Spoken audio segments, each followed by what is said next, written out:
আসসালামু আলাইকুম। সবাইকে স্বাগত জানাচ্ছি আমি নাইম ফাথম মুবিন। শুরুতে সংবাদ শিরোনাম। বাংলাদেশের সর্বশেষ গুরুত্বপূর্ণ আপডেট সংবাদে আপনাকে স্বাগত। শুরুতেই সংবাদ শিরোনাম, পরে বিস্তারিত। প্রথমেই জানাবো আমাদের হাতে থাকা সর্বশেষ গুরুত্বপূর্ণ সবথেকে তাজা আপডেট সংবাদ। গোপালগঞ্জে গাছ ফেলে মহাসড়ক অবরোধ করল আওয়ামী লীগ। গোপালগঞ্জের কাশিয়ানীতে গভীর রাতে গাছ কেটে ফেলে মহাসড়ক অবরোধের চেষ্টা করেছে কার্যক্রম নিষিদ্ধ আওয়ামী লীগ ও ছাত্রলীগ যুবলীগের নেতাকর্মীরা। এছাড়াও ঢাকা বরিশাল মহাসড়কে গাছ ফেলে অবরোধ করেছে তারা। এরপর জানাবো হাতিঝিলে ককটেল বিস্ফোরণ, মোটরসাইকেলে আগুন। রাজধানীর হাতিঝিলে ককটেল বিস্ফোরণের ঘটনা ঘটেছে। এতে ঘটনাস্থলে থাকা একটি মোটরসাইকেলে আগুন ধরে যায়। আজ সন্ধ্যা ৬টা ১০ দিকে মধুবাগ সেতুতে এই ঘটনা ঘটে। পুলিশ ও স্থানীয় সূত্র থেকে এসব তথ্য নিশ্চিত করা হয়েছে। আওয়ামী দুর্বৃত্তরা রাজধানীর বিভিন্ন জায়গায় ককটেল হামলা ও বোমা বিস্ফোরণের ঘটনা ঘটাচ্ছে। এদিকে আওয়ামী লীগ নেতাকর্মীদের সঙ্গে কিশোর গ্যাং রাজধানীতে ঝটিকা মিছিল, নাশকতার চেষ্টা। রাজধানীতে ঝটিকা মিছিল ও নাশকতার চেষ্টা করেছে আওয়ামী লীগ ও কিশোর গ্যাং। মাদকসেবী, ছিন্নমূল এবং সুবিধাবঞ্চিতদের ব্যবহার করে কার্যক্রম নিষিদ্ধ ঘোষিত দল আওয়ামী লীগ বিপুল অর্থের বিনিময়ে অগ্নিসংযোগ, ককটেল বিস্ফোরণ ও গ্রেনেড নিক্ষেপসহ নানা রকম নাশকতায় দলীয় নেতাকর্মীদের সঙ্গে যুক্ত করেছে তাদের। এবারে জানাবো বাগেরহাটে কারাগারে ভারতীয় জেলের মৃত্যু। বাগেরহাট কারাগারে বন্দী বাবুল দাস ২৫ নামের এক ভারতীয় জেলের মৃত্যু হয়েছে। নিহত বাবুল ভারতের পশ্চিমবঙ্গ ২৪ পরগনা এলাকার নির্মল দাসের ছেলে। আজ কারাগারে বন্দী ওই জেলে হঠাৎ করে অসুস্থ হলে বাগেরহাট ২৫০ শয্যা বিশিষ্ট হাসপাতালে তাকে ভর্তি করা হয়। এরপর কর্তব্যরত চিকিৎসক তাকে চিকিৎসা দেওয়ার পর জানিয়েছে তার শারীরিক অবস্থা খুবই খারাপ হয়ে পড়েছিল। তার হৃদযন্ত্রের ক্রিয়া বন্ধ হয়ে তার মৃত্যু হয়েছে। এবং সর্বশেষ জানাবো অত্যন্ত দুঃখের সংবাদ।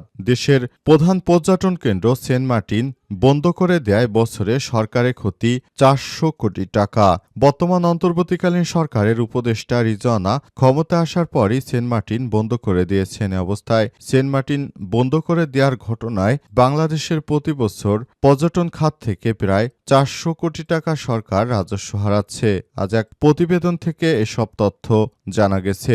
বড় ঝুঁকির মধ্যে পড়তে যাচ্ছে বাংলাদেশের পর্যটন খাত। ভরা মৌসুমেও লাভের পরিবর্তে ক্ষতির আশঙ্কা করছে ব্যবসায়ীরা। তাদের ভাষ্য, সারা দেশে এই খাতে যে পরিমাণ ব্যবসা হয় তার সবচাইতে বড় অংশ আসে সেন্ট মার্টিন থেকে। কিন্তু সরকারের নিয়ন্ত্রণ আরোপে বছরে ৪০০ কোটি টাকা লোকসান গুনতে হচ্ছে। এভাবে চলতে থাকলে সম্ভাবনার এ খাতের মৃত্যু অবধারিত।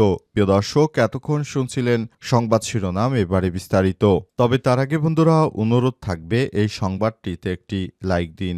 এই চ্যানেলে আপনি নতুন হয়ে থাকলে আমাদের সংবাদটি দেখতে দেখতে চ্যানেলটি সাবস্ক্রাইব করে রাখুন। কমেন্ট করে বন্ধুরা আপনার মূল্যবান মতামত জানিয়ে দিন আপনি বিশ্বের কোন দেশ থেকে বা বাংলাদেশের কোন স্থান থেকে আমাদের সংবাদটি দেখছেন এবং শুনছেন। আর বন্ধুরা সংবাদটি আপনার সোশ্যাল মিডিয়া ফেসবুকে শেয়ার করে বন্ধুদেরও দেখার সুযোগ করে দিন। আর গাজা যুদ্ধে আপনি যদি নিরীহ ফিলিস্তিনিদের ভালোবেসে থাকেন কমেন্টে ইয়েস লিখে বিশ্ববাসীকে জানিয়ে দিন। সংবাদটি আপনার সোশ্যাল মিডিয়া ফেসবুকে শেয়ার করে বন্ধুদেরও দেখার সুযোগ করে দিন। এবারে বিস্তারিত। গোপালগঞ্জে গাছ ফেলে মহাসড়ক অবরোধ করল আওয়ামী লীগ। গোপালগঞ্জের কাশিয়ানীতে গভীর রাতে গাছ ফেলে মহাসড়ক অবরোধের চেষ্টা করেছে কার্যক্রম নিষিদ্ধ আওয়ামী লীগ ও ছাত্রলীগ যুবলীগের নেতাকর্মীরা। আজ রাত ৩:৩০ দিকে উপজেলার গোপালপুর বাজার এলাকায় ঢাকা খুলনা মহাসড়ক অবরোধ করে।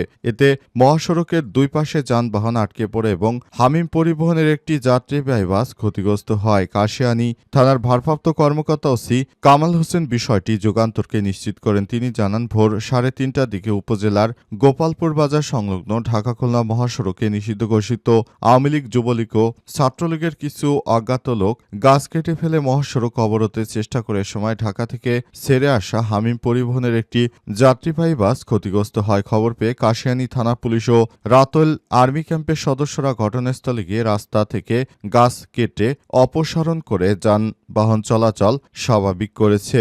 এই আওয়ামী সন্ত্রাসী দুর্বৃত্তদের যেভাবে হোক তাদেরকে প্রতিহত করার ঘোষণা দিয়েছে প্রশাসনের সদস্যরা। এদেরকে কোনোভাবেই ছাড় দেওয়া হবে না বলে প্রশাসনের পক্ষ থেকে নিশ্চিত করা হয়েছে, যাতে করে আওয়ামী দুর্বৃত্তরা দেশের অভ্যন্তরে আর কোনো সমস্যা তৈরি করতে না পারে সেজন্য পুলিশ সর্বদা প্রতিহত করার জন্য তারা অপেক্ষা করে আছে। হাতিঝিলে ককটেল বিস্ফোরণ, মোটরসাইকেলে আগুন দিল আওয়ামী দুর্বৃত্তরা। রাজধানীর হাতিঝিলে ককটেল বিস্ফোরণের ঘটনা ঘটিয়েছে আওয়ামী লীগ। এই ঘটনায় ঘটনাস্থলে থাকা একটি মোটরসাইকেলে আগুন ধরে যায়। শনিবার 15 নভেম্বর সন্ধ্যা 6:10 দিকে মধুবাগ সেতুতে এই ঘটনা ঘটে। পুলিশ সূত্র থেকে জানা গেছে, সন্ধ্যায় হাতিঝিলের মধুবাগ সেতুতে দুর্বৃত্তরা একটি ককটেল বিস্ফোরণ ঘটিয়ে পালিয়ে যায়। এ সময় ঘটনাস্থলে থাকা একটি মোটরসাইকেলে আগুন ধরে যায়। এতে কোনো হতাহতের ঘটনা ঘটেনি। বিষয়টি নিশ্চিত করেছেন মতিঝিল থানার উপপরিদর্শক ফুয়াদ আহমেদ। তিনি বলেছেন, সন্ধ্যা 6:10 দিকে এই ধরনের সংঘর্ষের ঘটনা ঘটে। খবর পাওয়ার সঙ্গে সঙ্গে আমাদের একটি টিম ঘটনাস্থলে যায়। এই ঘটনায় কাউকে এখনো আটক করা হয়নি। আমরা সেখানে চেষ্টা চালিয়ে যাচ্ছি যে বা যারা এই আওয়ামী দুর্বৃত্তদের এই ধরনের কর্মকাণ্ডকে সমর্থন করার চেষ্টা করছে তাদের বিরুদ্ধে আমরা সর্বোচ্চ ব্যবস্থা গ্রহণ করব, যেন দেশের অভ্যন্তরে আর কেউ এই ধরনের সমস্যা তৈরি করতে না পারে সেজন্য আমরা বদ্ধপরিকর। আমরা সে অনুযায়ী ব্যবস্থা গ্রহণ করেছি। আশা করছি দ্রুততম সময়ের মধ্যে আমরা এটি করতে সক্ষম হব। অন্তর্বর্তীকালীন সরকারের প্রধান উপদেষ্টা ক্ষমতা আসার পর যখন থেকে শেখ হাসিনাকে বিচারের কাঠগড়ায় দাঁড় করানোর চেষ্টা করা হচ্ছে, তখন থেকেই দেশের বিভিন্ন জায়গায় আওয়ামী নাশকতা শুরু হয় এবং প্রতিনিয়ত এই ধরনের সমস্যা তৈরি হচ্ছে। এটা বাংলাদেশের জন্য খুবই বড় ধরনের সমস্যা তৈরি করছে। তারপরও পুলিশ প্রশাসনের সদস্যরা সর্বোচ্চ সেখানে কাজ করছে। রাজধানীতে ঝটিকা মিছিল, নাশকতা, আওয়ামী লীগ নেতাকর্মীদের সঙ্গে যোগ দিল কিশোর গ্যাংয়ের সন্ত্রাসীরা। রাজধানীতে ঝটিকা মিছিল ও নাশকতা শুরু করেছে আওয়ামী লীগের নেতাকর্মীরা। এই ঘটনায় একে একে সেখানে বিভিন্ন জায়গাগুলোতে আগুন দিচ্ছে আওয়ামী দুর্বৃত্তরা। আওয়ামী দুর্বৃত্তদের এই আগুনে সেখানে পুড়ে যাচ্ছে একের পর এক বিভিন্ন স্থাপনা। সেখানে নাশকতা ছড়াতে যেসব কিশোর গ্যাংয়ের সন্ত্রাসী রয়েছে এদেরকে আওয়ামী লীগের নেতাকর্মীরা তাদেরকে টাকা দিয়ে ভাড়া করে তাদের দিয়েই মূলত মিছিলগুলো করাচ্ছে, এমনটাই জানিয়েছেন প্রেস সচিব। প্রেস সচিবের পক্ষ থেকে ইতিমধ্যে এসব বিষয় নিয়ে জানানো হয়েছে, যাতে করে এই ধরনের সমস্যাগুলো তারা তৈরি করতে না পারে সেজন্য সরকার আরও সক্রিয় অবস্থায় রয়েছে। প্রেস সচিব বলেছেন, আওয়ামী সন্ত্রাসীদের দল এখন টোকাই নির্ভর একটি রাজনৈতিক দলে পরিণত হয়েছে। এই টুকাইরা যেভাবে দেশের মধ্যে সব জায়গায় অগ্নিসন্ত্রাস করছে, এদেরকে ছাড় দেওয়া হবে না। কঠোরভাবে এদের বিরুদ্ধে ব্যবস্থা গ্রহণ করতে হবে, যাতে করে দেশের অভ্যন্তরে আর কেউ এই ধরনের কোনো বিশৃঙ্খল পরিস্থিতি তৈরি করতে না পারে সেজন্য সবাইকে আরও সতর্ক থাকার আহ্বান জানিয়েছেন প্রেস সচিব। পাশাপাশি প্রেস সচিব জানিয়েছেন, পুরো সিস্টেমটিকে আমরা আগের ফ্যাসিবাদী অবকাঠামোতে আর নিতে দিতে পারি না। আমরা এখন সবকিছু আমাদের মতো করে দেশের অভ্যন্তরে সাজাতে চাই।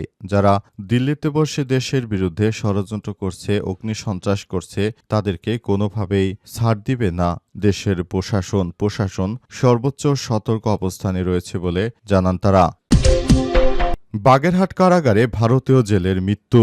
বাগেরহাট কারাগারে বন্দী বাবুল দাস 25 নামের এক ভারতীয় জেলের মৃত্যু হয়েছে। নিহত বাবুল ভারতের পশ্চিমবঙ্গের 24 পরগনা এলাকার নির্মল দাসের ছেলে। শুক্রবার 14 নভেম্বর রাতে বাগেরহাট কারাগারে বন্দী অবস্থায় জেলে অসুস্থ হয়ে পড়লে তাকে বাগেরহাট 250 শয্যা বিশিষ্ট হাসপাতালে নিয়ে গেলে রাতে হাসপাতাল কর্তৃপক্ষ জানায় তার হৃদযন্ত্রের ক্রিয়া বন্ধ হয়ে জেলে বাবুল দাসের মৃত্যু হয়েছে। বাগেরহাট কারাগারে সুপার মোস্তফা কামাল জানান, গত 15 জুলাই বাংলাদেশে জলসীমায় অনুপ্রবেশের দায়ে কোস্টগার্ড 34 জন জেলেকে আটক করে নিয়ে যায়। মংলা থানায় সোপর্দ করে পরে থানা পুলিশ মামলা দায়ের করে আদালতে পাঠায়। আদালত আসামিদের কারাগারে প্রেরণ করে শুক্রবার রাতে হৃদযন্ত্রের ক্রিয়া বন্ধ হয়ে বাবুলের মৃত্যু হয়। বর্তমানে কারাগারে 71 জন ভারতীয় নাগরিক রয়েছে। তারা বিভিন্ন সময় বাংলাদেশে মাছ শিকার করতে এসে বাংলাদেশের জলসীমায় ঢুকে পড়ে এবং তারা